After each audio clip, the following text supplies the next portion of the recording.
दिल्ली भाजपा नेता संबित पात्रा ने कहा, कांग्रेस पार्टी ने आरंभ में कहा कि हम देश के साथ खड़े हैं, मगर कदाचित एक दिन भी ये भारत के साथ नहीं खड़े थे। प्रथम दिन से ही राहुल गांधी, जयराम रमेश और तमाम उनके लोगों ने भारत की सेना, भारत के शौर्य पर सवाल उठाया है।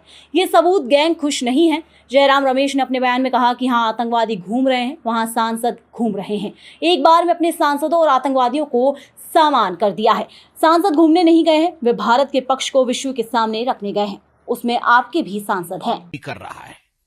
वैसे में मुझे दुख होता है कि कुछ ऐसी पॉलिटिकल पार्टी हैं, खास करके कांग्रेस, जिन्होंने आरंभ में तो कहा कि हम देश के साथ खड़े हैं, हम सरकार के साथ खड़े हैं, मगर कदाचित एक दिन भी ये सरकार के साथ और हिंदुस्तान के साथ, भारत के साथ खड़े नहीं थे। प्रथम दिन से ही, डे वन से, राहुल गांधी, जयराम रमेश और तमाम उनके लोग, रॉबर्ट वाड्रा से शुरू करके तमाम कांग्रेस पार्टी के नेतृत्व ने भारत के सेना, भारत के शौर्य पर सवाल उठाया है। और यह सबूत गैंग खुश नहीं है। भारत ने जो किया है उस पर यह सबूत गैंग खुश नहीं है। कल तो मुझे बड़ा दुख लगा और आश्चर्य भी लगा। आप सोच के देखिए, जयराम रमेश जो कि दाहिने हाथ है गांधी परिवार के, उनका बयान आता है और उनके बयान में कहा जाता है कि यहां आतंकवादी घूम रहे हैं और वहां जो है सांसद घूम रहे हैं। एक ही सांस में आपने आतंकवादियों को सांसदों के साथ समान कर दिया। अरे आप ये तो सोचिए कि जो सांसद घूम रहे हैं, जो सांसद बाहर डेलीगेशन में गए, वो घूमने नहीं गए, वो भारत के पक्ष को मजबूती से विश्व के दरबार में रखने गए। और उसमें आपके भी सांसद हैं, नाम हर कोई जानता है, आपके भी सांसद हैं जो अच्छे तरीके से देश के विषय को विश्व के पटल पे रख रहे हैं। और राहुल गांधी और उनके लोग कह रहे हैं कि आतंकवादी घूम रहे हैं और सांसद घूम रहे हैं। वो दिन भी था जब आतंकवादियों को पीएमओ बुलाया जाता था। तत्कालीन प्रधानमंत्री सोनिया जी के कहने पर आतंकवादियों को अपने घर, अपने निवास और अपने ऑफिस पे बुलाते थे। उनका सत्कार होता था, उन्हें तोहफा दिया जाता था। वह दिन भी हमें याद करना चाहिए जब सोनिया जी रोती थी, आतंकवादियों के मृत शरीर को देखे, मृत देह को देखकर वो रोती थी। उनको कंट्रोल नहीं होता था कि क्यों ये आतंकवादी बाटला हाउस एनकाउंटर में मारा गया। वह दिन भी थे जब 26/11 के बाद राहुल गांधी पार्टी करते थे, बड़ी बड़ी पार्टियां मनाते थे।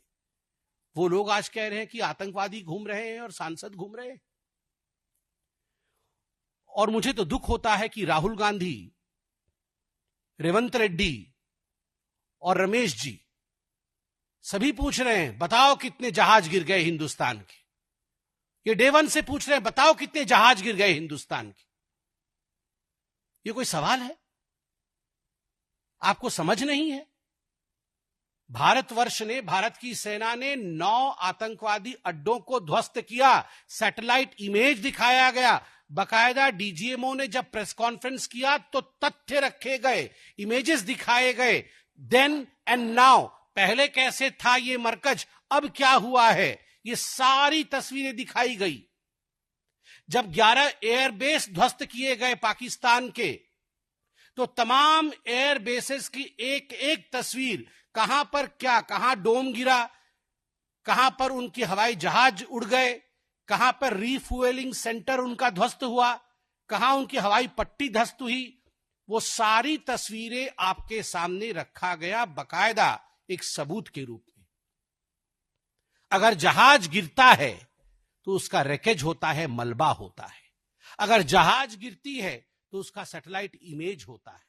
अगर जहाज गिरता है तो अंतर्राष्ट्रीय जगत में हलचल होती है और अंतर्राष्ट्रीय जगत के एक्सपर्ट्स भी इस पर कमेंट करते हैं, टिप्पणी करते हैं, सबूत प्रस्तुत करते हैं। मगर ऐसा नहीं हुआ।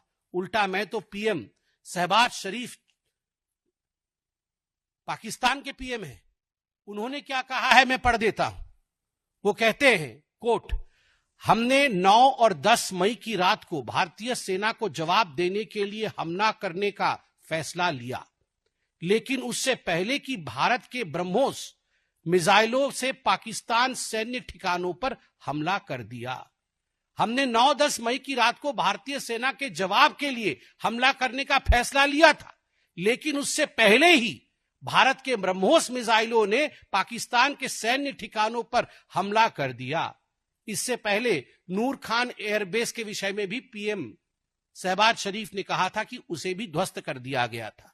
अरे राहुल गांधी, आप हमसे क्या रिपोर्ट कार्ड मांग रहे हैं, हमसे क्या सबूत मांग रहे हैं? आपके यार, आपके दिलदार, आपको चाहने वाले और आप उनको चाहने वाले, आपके शहबाज शरीफ खुद आपसे बोल रहे हैं। ये शहबाज शरीफ और राहुल गांधी फोन पे बात नहीं करते हैं क्या? करते तो होंगे ही। तो शहबाज जी से राहुल जी को बता दीजिए फोन करके कि ये आपका ही बयान है।